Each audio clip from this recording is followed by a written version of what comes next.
এজন্য আল্লাহ রাব্বুল আলামিন বলেন ওয়াসারিউ ইলা মাগফিরাতিম মির রাব্বিকুম ওয়া জান্নাতিন আরদুহাস সামাওয়াতু ওয়াল আরদ।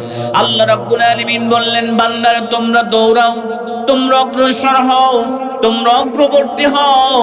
আমরা বললাম আল্লাহ আমরা কোন দিকে দৌড়াবো? রব্বুল আলামিন বললেন ইলা মাগফিরাতিম মির রাব্বিকুম, তোমরা আমার ক্ষমার দিকে দৌড়াও আর আমার সেই জান্নাতের দিকে দৌড়াও যে জান্নাতের বিশালতা আসমান এবং জমিনের চাইতেও বড়। জোরে বলেন সুবহানাল্লাহ।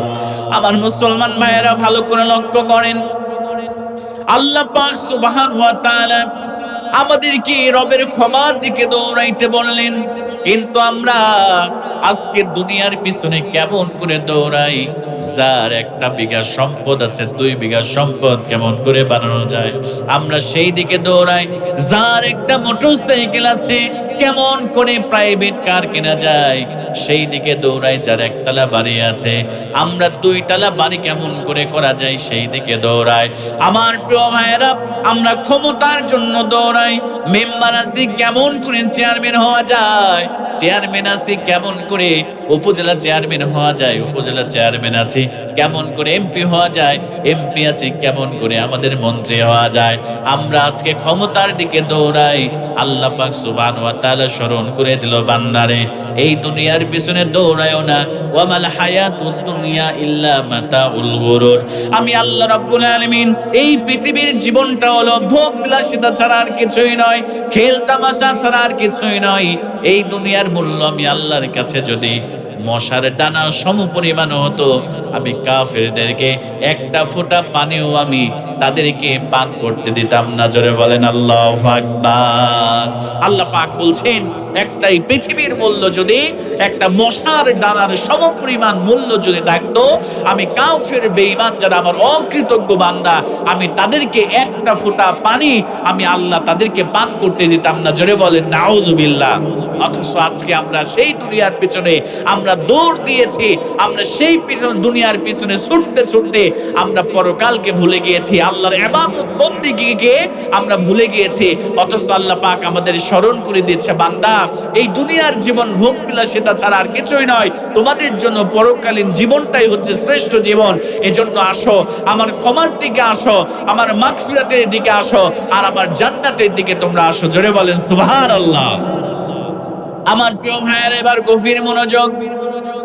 আল্লাহ পাক সুবহানাহু ওয়া তাআলা এই যে কোরআন আল কারীমের আয়াতে কারীমার মধ্যে ইলা মাগফিরাতিম মির রাব্বিকুম, আল্লাহ পাক সুবহানাহু ওয়া তাআলা আগে আল্লাহর ক্ষমার দিকে দৌড়ানোর কথা বললেন।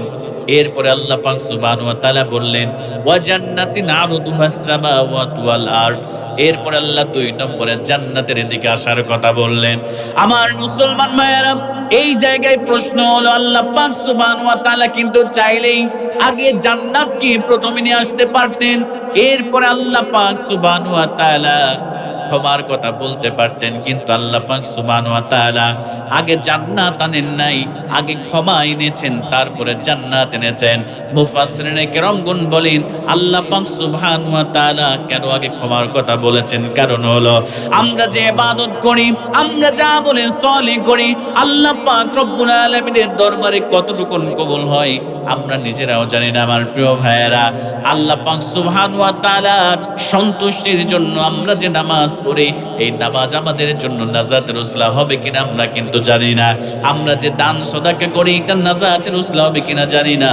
আমার প্রিয় ভাইয়েরা, আমরা যদি আল্লাহর ক্ষমা না পাই, আমরা যতই ইবাদত করি, যতই তাহাজ্জুদ পড়ি, যতই নামাজ পড়ি, যতই দান সদাকা করি, আল্লাহ যদি ক্ষমা না করেন, আমরা কেউ আমাদের ইবাদত দ্বারা আমরা জান্নাতে প্রবেশ করতে পারবো না। কথা বলেন ঠিক কিনা? এজন্য মুফাসসিরিনে কেরামগণ বলেন রব্বুল আলামিন এজন্যই আগে জান্নাতকে পরে দিয়েছেন, আগে ক্ষমার কথা বলেছেন। কারণ হলো আমরা যত ইবাদত করি না কেন, আল্লাহ পাক সুবহানাহু ওয়া তাআলা যদি আমাদের ক্ষমা না করেন, আমরা কেউ আল্লাহর জান্নাতের মধ্যে প্রবেশ করতে পারবো না। জোরে বলেন সুবহানাল্লাহ। আমার মুসলমান ভাইয়েরা, তাফসীরের মধ্যে একটা হাদিস আমি যখন আয়াতে কারিমার পাশাপাশি পড়লাম, আমার অন্তরটা প্রকম্পিত হয়ে গিয়েছিল। সাহাবায়ে কেরাম রাদিয়াল্লাহু তাআলা আনহুদেরকে নিয়ে আল্লাহর নবীজি বসে আছেন, ভালো করে লক্ষ্য করেন আমার প্রিয় ভাইয়েরা। আল্লাহ রাসূল সাল্লাল্লাহু আলাইহি ওয়াসাল্লাম সাহাবায়ে কেরামদেরকে উদ্দেশ্য করে বললেন, আমার সাহাবীরা, তোমরা সততা এবং মধ্যম পন্থা অবলম্বন করো, তোমরা বেশি বেশি করে নেক আমল করো। আল্লাহ নবীজি সাল্লাল্লাহু আলাইহি ওয়াসাল্লাম বললেন, একজন বান্দা তার আমল নামায় গুনাহ নাই, একটাও গুনাহ লিপিবদ্ধ হয় নাই, তার আমল নামায় শুধু সওয়াব আর সওয়াব। সে জীবনে কোনোদিন খারাপ কাজ করে নাই, জীবনে কোনোদিন পাপের কাজ করে নাই, জীবনে কোনোদিন অপরাধের কাজ করে নাই। আল্লাহ নবী সাল্লাল্লাহু আলাইহি ওয়াসাল্লাম বললেন, ও আমার সাহাবীরা, আল্লাহ পাক সুবহানাহু ওয়া তাআলার এই বান্দাটাও আল্লাহর ক্ষমা ছাড়া, আল্লাহ পাকের মাগফিরাত ছাড়া, আল্লাহ পাকের রহমত ছাড়া আল্লাহর ওই বান্দাও আল্লাহর জান্নাতে প্রবেশ করতে পারবে না। জোরে বলেন সুবহানাল্লাহ। সাহাবায়ে কেরাম রাদিয়াল্লাহু তাআলা আনহুমরা বিশ্ব নবী সাল্লাল্লাহু আলাইহি ওয়াসাল্লামকে জিজ্ঞেস করলেন, ইয়া রাসূলুল্লাহি, ইয়া হাবিবাল্লাহ, আপনিও কি আপনার আমল দিয়ে জান্নাতে প্রবেশ করতে পারবেন না? ও আমার মুসলমান ভাইরা, যে রাসূল নামাজে দাঁড়ালে, নামাজের মধ্যে দাঁড়ালে, তাহাজ্জুদে দাঁড়ালে পা ফুলে যেত, রক্ত বের হয়ে যেত আঙ্গুলটা ফেটে, যে রাসূলুল্লাহ সাল্লাল্লাহু আলাইহি ওয়াসাল্লাম উহুদের প্রান্তরে দান দান মুবারক শহীদ করেছে, যে রাসূলুল্লাহ সাল্লাল্লাহু আলাইহি ওয়াসাল্লাম তাইফের ময়দানে রক্ত ছড়িয়েছে, যে রাসূলুল্লাহ সাল্লাল্লাহু আলাইহি ওয়াসাল্লাম নামাজের মধ্যে দাঁড়ালে, আমার প্রিয় ভাইয়েরা মাঝে এসে বলতেছেন, আমার রাসূল এত লম্বা সিজদা করতেন, আমি মাঝে মাঝে মনে করতাম রাসূলুল্লাহ এই দুনিয়া থেকে বুঝি বিদায় নিয়ে চলে গিয়েছে। আমি পায়ের মধ্যে চিমটা দিয়ে দেখতাম আমার রাসূল এই দুনিয়াতে বেঁচে আছেন কিনা। আমার প্রিয় ভাইয়েরা, সর্বকালের সর্বশ্রেষ্ঠ মহামানব, আল্লাহর পরে যার অবস্থান, আল্লাহর পরে যিনি মর্যাদাবান, রাসূলুল্লাহ সাল্লাল্লাহু আলাইহি ওয়াসাল্লামকে সাহাবায়ে কেরাম প্রশ্ন করলেন, আমার রাসূল গো, ও ইয়া রাসূলুল্লাহ, ইয়া হাবিবাল্লাহ, আপনি কি আপনার আমল দ্বারা জান্নাতে যেতে পারবেন না? আল্লাহর নবীজি সাল্লাল্লাহু আলাইহি ওয়াসাল্লাম জবাব দিলেন, সাহাবীরা শুনে নাও, আমি রাসূল আমার আমল দিয়ে আমি জান্নাতে প্রবেশ করতে পারবো না, কিন্তু কাল কিয়ামতের দিন কঠিন মুসিবতের সময় আমার আল্লাহ পাক সুবহানাহু ওয়া তাআলা আমাকে তার রহমতের চাদর দ্বারা আল্লাহ পাক আমাকে আবৃত করে নেবে। জোরে বলেন সুবহানাল্লাহ। একটা বার চিন্তা করেন প্রিয় ভাইয়েরা, আমরা আজকে অনেকেই নামাজ পড়ে অহংকার করি, এরকম আছে না নাই বলেন? নামাজ পড়ে অহংকার করি, দান সদাকা করে আমরা নিজেকে অনেক বড় দানশীল মনে করি, আমরা মানুষের উপকার করে আমরা অনেক গর্বিত হয়ে যাই। আমার সম্মানিত প্রিয় ভাইয়েরা, আল্লাহ রাসূল বলছে, আমিও আমার আমল দিয়ে জান্নাতে প্রবেশ করতে পারবো না, কিন্তু আল্লাহ পাক সুবহানাহু ওয়া তাআলা আমাকে কিয়ামতের মাঠে আল্লাহ তার রহমতের চাদর দ্বারা আমাকে আবৃত করে নেবে। সুবহানাল্লাহ বলবেন না? আমার প্রিয় ভাইয়েরা, কেমন করে আমল দিয়ে জান্নাতে যেতে পারবো না? রাসূলুল্লাহ সাল্লাল্লাহু আলাইহি ওয়াসাল্লাম বনী ইসরাইল একজন ব্যক্তির কথা বলেছে, ভালো করে লক্ষ্য করেন। আমরা আমাদের আমল দ্বারা জান্নাতে প্রবেশ করতে পারবো না। আমার প্রিয় ভাইয়েরা, আল্লাহর নবী সাল্লাল্লাহু আলাইহি ওয়াসাল্লাম বলেন, বনী ইসরাইল একজন ব্যক্তি ছিল, তিনি পাহাড়ের পাদদেশে আল্লাহ পাক তার জন্য একটা আনার বৃক্ষের গাছ আল্লাহ পাক তৈরি করে দিয়েছিলেন। ওই জায়গা থেকে তিনি আনার ফলগুলো পেরে পেরে ভক্ষণ করতেন, নিজের ক্ষুধা নিবারণ করতেন। আল্লাহ পাক তার জন্য একটা মিষ্টি পানির ঝর্ণা আল্লাহ তৈরি করে দিয়েছিল। সেই জায়গা থেকে তিনি পানি পিপাসা পেলে তিনি সেই জায়গা থেকে পানি পান করতেন। আল্লাহর নবী বললেন, আল্লাহর এই বান্দা একদিন নয়, 2 দিন নয়, 1 বছর নয়, 2 বছর নয়, আল্লাহর এই বান্দা 10 বছর নয়, 100 বছর নয়। আল্লাহ রাসূল বললেন, বনী ইসরাইল বান্দাটা 500 বছর আল্লাহর ইবাদত করেছে। সবাই বলেন কয়শো বছর ইবাদত করেছে?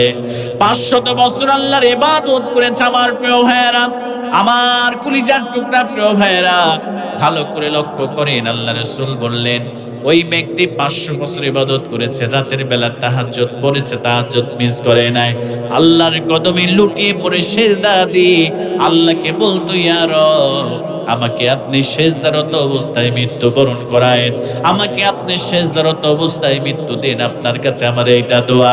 আল্লাহ পাক ওনার দোয়াকে কবুল করলেন। একদিন মালাকুল মউত হাজির হয়ে গেল। আল্লাহ পাক রব্বুল আলামিনের বান্দার ওটা সেজদারত অবস্থায় তার মৃত্যুবরণ হয়ে গেল, মৃত্যুটা হয়ে গেল। আল্লাহ রাসূল বললেন, কাল কিয়ামতের দিন, কঠিন মুসিবতের সময় আল্লাহ পাক সুবহানাহু ওয়া তাআলা ওই বান্দাকে বলবে, বান্দারে উদখুলুল জান্নাহ, আমার জান্নাতে প্রবেশ কর, বিরহমা, আমার রহমত, আমার মাগফিরাত, আমার দয়ায় তুই আমার জান্নাতের মধ্যে প্রবেশ কর। জোরে বলেন সুবহানাল্লাহ। আমার মুসলমান ভাইয়েরা, এবার আল্লাহর বান্দা ডাক দিয়ে আল্লাহ পাক সুবহানাহু ওয়া তাআলা কি ডাক দিয়ে বলবে, আল্লাহ আমি আপনার রহমতে আপনার জান্নাতে যেতে চাই না, আমি আপনার দয়ায় আপনার জান্নাতে যেতে চাই না। আল্লাহ তাআলা ইবাদত তো কম করি নাই, আপনার রহমতে কেন জান্নাতে প্রবেশ করব? একদিন নয়, 2 দিন নয়, 100 বছর নয়, 200 বছর নয়, 500 বছর তোমার ইবাদত করেছি। আল্লাহ তাআলা আমি আপনার রহমতে জান্নাতে প্রবেশ করতে চাই না, আপনার মাগফিরাতে জান্নাতে প্রবেশ করতে চাই না। আমি আমার 500 বছরের আমল দিয়ে আমি তোমার জান্নাতে প্রবেশ করতে চাই। আল্লাহ পাক সুবহানাহু ওয়া তাআলা বান্দাকে বললেন, বান্দারে বড় বেশি ভুল করে ফেললি। আল্লাহ পাক সুবহানাহু ওয়া তাআলা এবার ফেরেশতাদেরকে বললেন, ফেরেশতারা তোমরা মিজানের পাল্লা নিয়ে আসো, মিজান নিয়ে আসো, তার আমলগুলো আমি পরিমাপ করব। আমার প্রিয় ভাইয়েরা, এবার আল্লাহ পাক সুবহানাহু ওয়া তাআলা আল্লাহ পাক ফেরেশতাদেরকে অর্ডার করলেন, ফেরেশতারা আমি আল্লাহ তাকে যত নিয়ামত দিয়েছি সবগুলো নিয়ামত নয়, একটা মাত্র চোখের নিয়ামত তোমরা এক পাল্লার মধ্যে উঠায়া দাও, আর তার 500 বছরের ইবাদত গুলার এক পাল্লায় উঠায়া দাও। ফেরেশতারা এবার তার একটা চোখ এক পাল্লায় তুলে দিলেন, আর 500 বছরের ইবাদত আর এক পাল্লায় তুলে দেওয়া হলো। এবার ফেরেশতারা যখন পরিমাপ শুরু করে দিল, দেখা গেল একটা চোখের নিয়ামতের কাছে 500 বছরের ইবাদতের পাল্লাটা শূন্য হয়ে গিয়েছে। তার মানে চোখের পাল্লা ভারী, আর 500 বছরের ইবাদতের পাল্লাটা হালকা হয়ে গিয়েছে। আল্লাহ পাক ডাক দিয়ে বলে, বান্দারে তোমারে আমি বললাম আমার রহমত, আমার মাগফিরাতে, আমার জান্নাতে প্রবেশ করো, তুমি তো প্রবেশ করলা না। মিজানের দিকে তাকাও, তোমার 500 বছরের ইবাদত শেষ হয়ে গিয়েছে মাত্র একটা চোখের বিনিময়ে। এবার যাও রে বান্দা, যাও, তুমি আমার জাহান্নামের মধ্যে প্রবেশ করো, আমি তোমাকে আর জান্নাতে প্রবেশ করাতে চাই না। আমার প্রিয় ভাইরা, এবার আল্লাহর বান্দা ডাক দিয়ে বলে, রব্বুল আলামিন আমার ভুল হয়ে গিয়েছে, আমি বুঝতে পেরেছি আল্লাহ আমার 500 বছরের ইবাদত দিয়ে আমি জান্নাতে প্রবেশ করতে পারবো না। তুমি যদি দয়া না করো, তুমি যদি আমাকে ভালো না বাসো, আমাকে রহম না করো, আমি জান্নাতে যেতে পারবো না। আল্লাহ পাকের বান্দা যখন ভুল স্বীকার করলেন, আল্লাহ পাক বললেন, আমি তোমাকে কয়েকটা প্রশ্ন করব, সঠিক উত্তর দিবা, তারপরে আমার জান্নাতে প্রবেশ করবা। আল্লাহ পাক রব্বুল আলামিন 1 নম্বর প্রশ্ন করলেন, বান্দারে আমি যে তোমাকে 500 বছর তুমি ইবাদত করেছো, এই 500 বছর ইবাদতের যোগ্যতা তৌফিক তোমাকে কে দিয়েছিল? আল্লাহর বান্দা ডাক দিয়ে বলে, আল্লাহ তাআলা তুমি দিয়েছিলা। 2 নম্বরে প্রশ্ন হলো, তোমার জন্য মিষ্টি পানি আনার বিক্রির ব্যবস্থা কে করে দিয়েছিল? বান্দা ডাক দিয়ে বলে, আল্লাহ তুমি দিয়েছিলা। এবার আল্লাহ ডাক দিয়ে বলে, বান্দারে আমার রহমতে নাকি তোমার ইবাদতের মাধ্যমে জান্নাতে প্রবেশ করো। আল্লাহর বান্দা ডাক দিয়ে বলে, আল্লাহ আমার ইবাদত দিয়ে আমি জান্নাতে প্রবেশ করতে পারি নাই, তোমার রহমত আর তোমার ভালোবাসায় আমি জান্নাতে প্রবেশ করতেছি। জোরে বলেন সুবহানাল্লাহ। এবার আল্লাহ বললেন, বান্দা এবার ঠিক আছে, তুমি আমার রহমতে, আমার বরকতে তুমি আমার জান্নাতে প্রবেশ করো। জোরে বলেন সুবহানাল্লাহ। এজন্য আমার প্রিয় ভাইয়েরা, আল্লাহ পাক সুবহানাহু ওয়া তাআলা বললেন, ওয়াসারিউ ইলা মাগফিরাতিম মির রাব্বিকুম।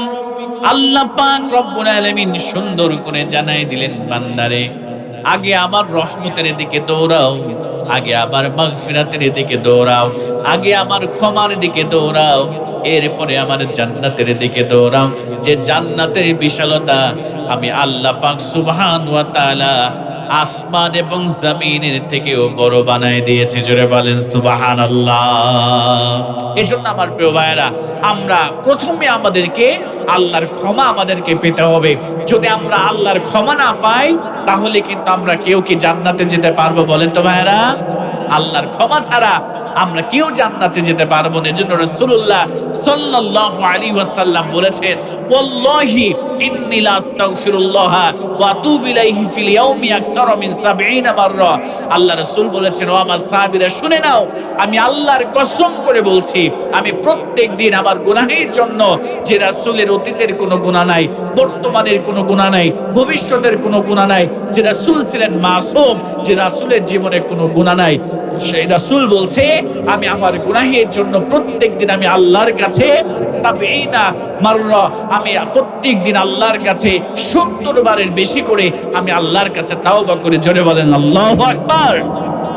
কোন বর্ণনা আসছে মিয়াতা মাররা, ১০০ বার করে আমি আল্লাহর কাছে তওবা করি। ও মুসলমান কলিজার টুকরা প্রিয় ভাইরা, বলেন তো দেখি, রাসূলুল্লাহ সাল্লাল্লাহু আলাইহি ওয়াসাল্লাম যদি ১০০ বার করে প্রত্যেকদিন তওবা করে, ৭০ বারের বেশি করে যদি প্রত্যেকদিন তওবা করে, তাহলে আমি আর আপনার অবস্থান কোথায়? আমাদের প্রতিদিন কতবার করে আমাদের আল্লাহর কাছে আমাদের তওবা করতে হবে, কথা বলে ঠিক কিনা?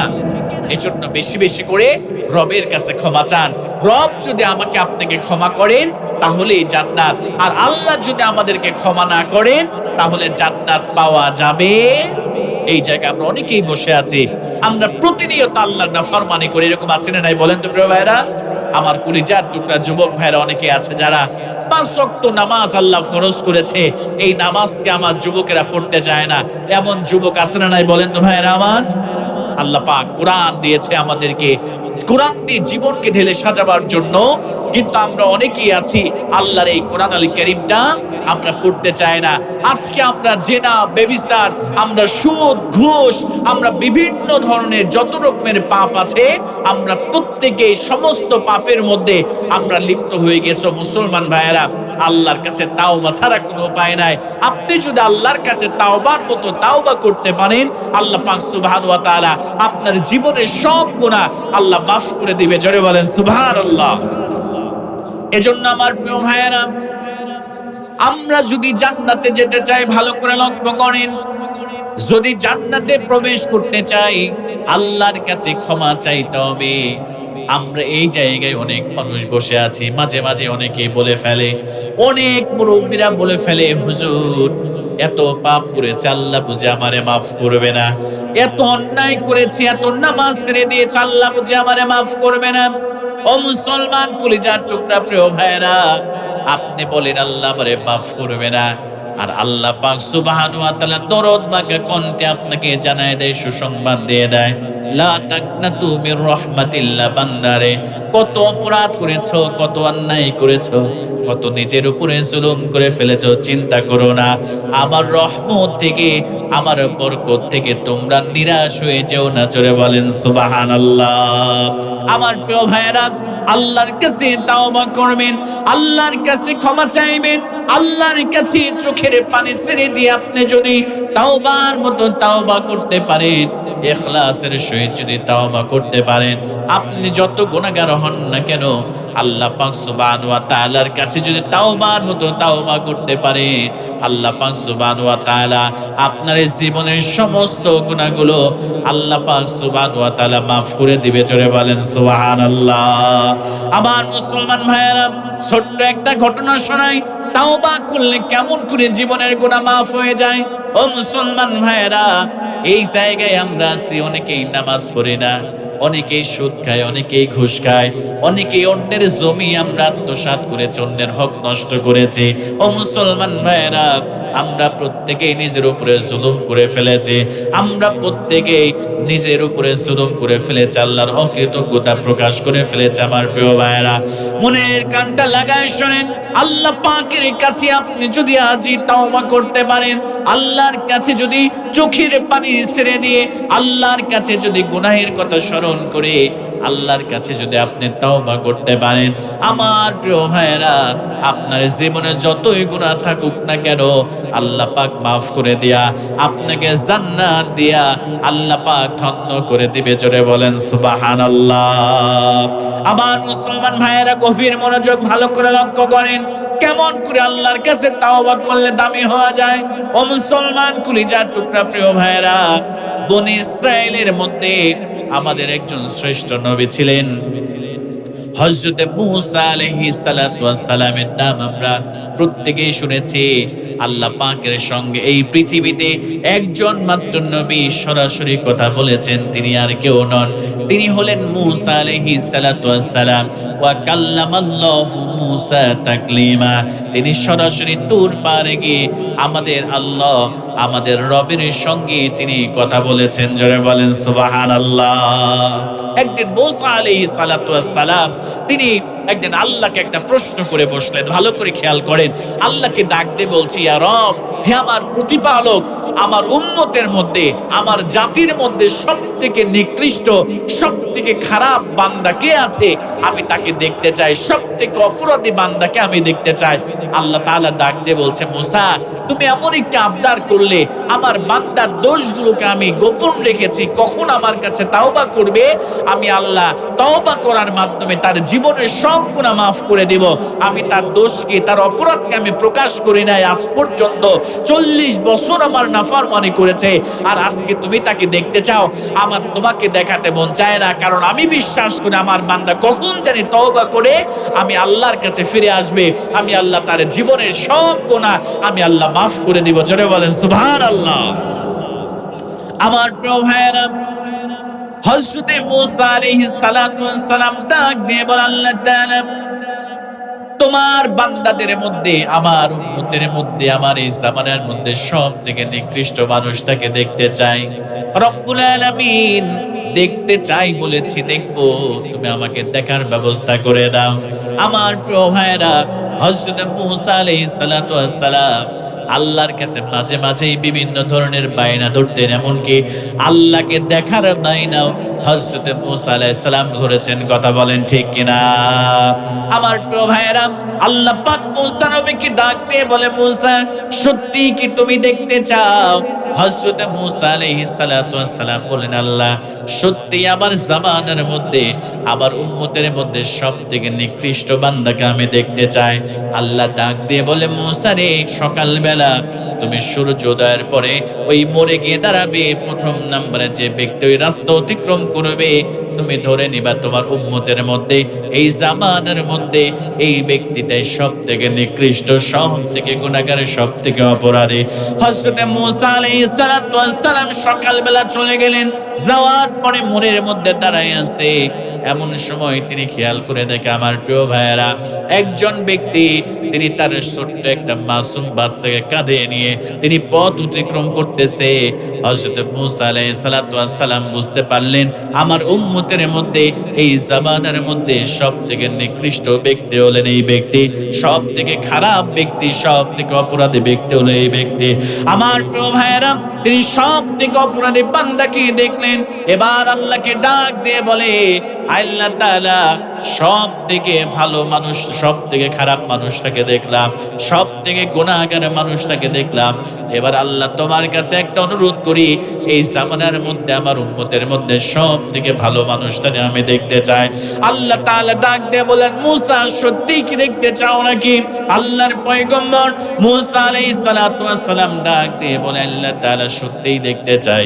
আল্লাহ পাক সুবহানাহু ওয়া তাআলা ডাক দিয়ে বলে, মূসা, সন্ধ্যার সময় তুমি মোড়ে দাঁড়াবা, সর্বপ্রথম যে ব্যক্তি সর্বশেষ রাস্তাতে অতিক্রম করবে, তুমি ধরে নিবা ওই ব্যক্তি হলো তোমার উম্মতের মধ্যে সবথেকে ভালো, সবথেকে উৎকৃষ্ট। হযরত মূসা আলাইহিস সালাতু ওয়াস সালাম সন্ধ্যার দিকে মোড়ে চলে গেলেন। যাওয়ার পরে সর্বশেষ একজন ব্যক্তি ওই রাস্তা দিয়ে অতিক্রম করছে। আমার প্রিয় ভাইয়েরা, যেইটা দেখার জন্য মূসা আলাইহিস সালাতু ওয়াস সালাম প্রস্তুত ছিলেন না। এবার হযরত মূসা আলাইহিস সালাতু ওয়াস সালাম খেয়াল করে দেখলেন, সকালবেলা যে ব্যক্তিটা তার সন্তানকে কাঁধে করে নিয়ে পথ অতিক্রম করেছে, সন্ধ্যাবেলা সবার শেষে আবার ওই একই ব্যক্তি তার সন্তানকে কাঁধে দিয়ে পথ অতিক্রম করছে। হযরত মূসা আলাইহিস সালাতু ওয়াস সালাম মাথাটা চক্কর দিয়ে নিল। আল্লাহকে ডাক দিয়ে বলে, আল্লাহ তাআলা, কেমন করে সকালবেলা একজন ব্যক্তি সবথেকে নিকৃষ্ট বান্দা ছিল, সবথেকে অপরাধী বান্দা ছিল, সবথেকে পাপিষ্ঠ বান্দা ছিল, আল্লাহ তাআলা কেমন করে একই ব্যক্তি সন্ধ্যার সময় ভালো হয়ে যায়, সবথেকে উৎকৃষ্ট হয়ে যায়, সর্বোত্তম ব্যক্তি হয়ে যায়। আল্লাহ তাআলা বুঝতে পারলাম না, তুমি একটু আমারে বোঝায় বলো। ও মুসলমান প্রিয় ভাইরা, দেখেন তাওবা করলে কেমন করে আল্লাহর পছন্দনীয় বান্দা হয়ে যায়। আল্লাহ পাক সুবহানাহু ওয়া তাআলা এবার হযরত মূসা আলাইহিস সালাতু ওয়াস সালামকে ডাক দিয়ে বলে, ও আমার পয়গম্বর মূসা, এই ছোট্ট মাসুম বাচ্চাকে নিয়ে আমার বান্দা যখন বনের মধ্যে প্রবেশ করেছে, এবার মাসুম বাচ্চা জিজ্ঞেস করছে, আব্বা এই যে বন দেখা যায়, এই বনের থেকে বড় কোনো কিছু আছে নাকি? এবার তার বাবা ডাক দিয়ে বলে, আমার কলিজার টুকরা সন্তান রে, এই যে বন দেখা যায়, বনের থেকে দূরে যে পাহাড়গুলো তুমি দেখতে পাও, এই বনের থেকে পাহাড়গুলো বড়। এবার কলিজার টুকরা সন্তান ডাক দিয়ে বলে, বাবা এই পাহাড়ের চেয়ে আর কোনো বড় কিছু আছে নাকি? এবার বাবা ডাক দিয়ে বলে, তুমি যে সমুদ্র দেখতে পাও, এই পাহাড়ের চেয়ে সমুদ্র বড়। এবার ছোট্ট মাসুম বাচ্চা মাঝে মাঝেই দেখবেন আমাদের সন্তানেরাও ঠিক এমন করে বারবার বিভিন্ন বিষয় জানতে চায়। এবার মাসুম বাচ্চা ডাক দিয়ে বলে, আমার পিতা এই যে সমুদ্র দেখা যায়, সমুদ্রের থেকে বড় কোনো কিছু আছে নাকি? আব্বা ডাক দিয়ে বলে, কলিজার টুকরা বেটারে, আসমানের দিকে তাকাও, মাথার উপরে তাকাও, ওই মাথার উপরে যে আসমানটা দেখতে পাও, মাথার উপরে যে নীলাকাশটা তুমি দেখতে পাও, এই নীলাকাশটা এই সমুদ্রের থেকেও বড়। আমার কলিজার টুকরা সন্তান, আমার প্রিয় ভাইয়েরা, এবার সন্তান ডাক দিয়ে বলে, বাবা ওই আসমানের থেকে বড় কোনো কিছু আছে নাকি? এবার বাবা চোখের পানি ছেড়ে দিয়েছে, চোখের পানি ছেড়ে দিয়ে এবার কলিজার টুকরা সন্তানকে ডাক দিয়ে বলে, হাউমাউ করে কান্না করে আর বলে, ও কলিজার টুকরা সন্তান, আমি আমার জীবনে যত পাপ করেছি, আজকে 40 বছর পর্যন্ত আমার রবকে আমি সেজদা দেই নাই, আমার রবের নাফরমানি করেছি, জীবনে কোনোদিন ভালো কাজ করি নাই, 40 বছর পর্যন্ত আল্লাহর অকৃতজ্ঞতা প্রকাশ করেছি। আমার কলিজার টুকরা সন্তান, তুমি শুনে নাও, তুমি শুনে নাও, এই যে তুমি আসমানটা দেখতে পাও, এই আসমানের তুলনায় আমি যে পাপ করেছি, আমি যে গুনাহ করেছি, আমি যে অপরাধ করেছি, এই পাপের বোঝা, অপরাধের বোঝা, অন্যায়ের বোঝা এই আসমানের থেকেও আরো বড়। এবার সন্তান আবার ডাক দিয়ে বলে, বাবা গো, তোমার পাপের থেকে আর কি কিছু বড় নাই? এবার বাবা হাউমাউ করে কান্না দিয়ে আল্লাহ পাকের বান্দা সিজদায় লুটিয়ে পড়ে চোখের পানিগুলো দরদর করে ছেড়ে দিয়ে বলছে, কলিজার টুকরার সন্তানে, আমার পাপ যতই বড় হোক না কেন, আমার অপরাধ যতই বড় হোক না কেন, আমার গুনাহ যতই বড় হোক না কেন, আমার আরেকটা জিনিস বড় আছে, আমার জানা আছে, আমার আল্লাহ পাক সুবহানাহু ওয়া তাআলা হলেন গফুর, আমার আল্লাহ তাআলা হলেন গফফার, আমার আল্লাহ হলেন রহমান, আমার আল্লাহ হলেন রহিম। আমার কলিজার টুকরা সন্তান রে, আল্লাহ পাক সুবহানাহু ওয়া তাআলার কাছে যদি কোনো বান্দা ক্ষমা চায়, আল্লাহ পাকের ওই বান্দার গুনার থেকে আল্লাহর ক্ষমা, আল্লাহর দয়া, আল্লাহর ভালোবাসা হাজার হাজার গুণ বড়। জোরে বলেন সুবহানাল্লাহ। আল্লাহ পাক সুবহানাহু ওয়া তাআলা মূসাকে ডাক দিয়ে বললেন, পয়গম্বর মূসা, আমার বান্দা আমার কাছে যেমন করে তাওবা করেছে, আমার কাছে চোখের পানি ছেড়ে দিয়ে তাওবা করেছে, আমি আল্লাহ পাক সুবহানাহু ওয়া তাআলা আমার বান্দার প্রতি এতটা খুশি হয়েছি, আমি আমার বান্দা সকালবেলা সব থেকে নিকৃষ্ট ছিল, সকালবেলা সব থেকে অপরাধী ছিল, সকালবেলা সব থেকে গুনাহগার ছিল তোমার জাতির মধ্যে, উম্মতের মধ্যে। আমার কাছে চোখের পানি ছেড়ে দিয়ে তওবা করার কারণে আমি আল্লাহ পাক সুবহানাহু ওয়া তাআলা তার জীবনের সব গুনাহ মাফ করে দিয়া তারে মাসুম বানায় দিয়েছি। সকালবেলার খারাপ মানুষটারে আমি আল্লাহ পাক সুবহানাহু ওয়া তাআলা তাওবা করার কারণে আমি আল্লাহ সব থেকে ভালো মানুষ তারে বানায় দিয়েছি সন্ধ্যাবেলা। জোরে বলেন সুবহানাল্লাহ।